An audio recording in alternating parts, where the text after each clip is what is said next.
حضرت زید بن ثابت رضی اللہ عنہ کی نصیحت۔ اللہ تعالیٰ نے زبان کو دل کا ترجمان بنایا اور دل کو خزانہ اور حکمران بنایا۔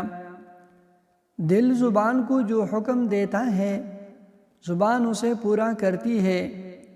جب دل زبان کی موافقت پر ہوتا ہے تو گفتگو مرتب اور مناسب ہوتی ہے اور نہ زبان سے کوئی لغزش ہوتی ہے اور نہ وہ ٹوکر کھاتی ہے، اور اس انسان کا دل اس کے زبان سے پہلے نہ ہو، یعنی دل اس کی نگرانی اور دیکھ بھال نہ کرے تو اس کی بات عقل و سمجھ والی نہیں ہوگی۔ جب آدمی اپنی زبان کو بات کرنے میں کھلا اور آزاد چھوڑ دے گا اور زبان دل کی مخالفت کرے گی تو اس طرح وہ آدمی اپنی ناک کاٹ ڈالے گا، یعنی خود کو ذلیل کر لے گا۔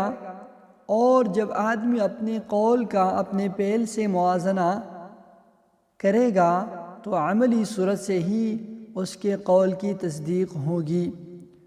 اور یہ کہاوت عام طور سے بیان کی جاتی ہے کہ جو بخیل بھی تمہیں ملے گا وہ باتوں میں تو بڑا سخی ہوگا لیکن عمل میں بالکل کنجوس ہوگا۔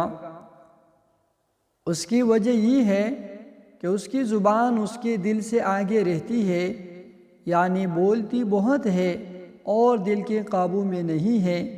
اور یہ کہاوت بھی عام طور سے بیان کی جاتی ہے کہ جب کوئی آدمی اپنے کہیں کی پابندی نہ کرے، یعنی اس پر عمل نہ کرے، حالانکہ اس بات کو کہتے وقت وہ جانتا تھا کہ یہ بات حق ہے اور اس پر عمل کرنا واجب ہے، تو کیا تم اس کے پاس شرف اور عزت اور مردانگی پاؤ گے؟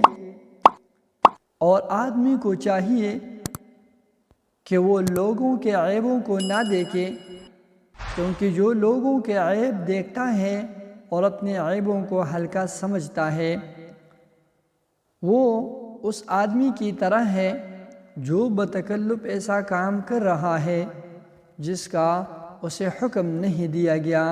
والسلام۔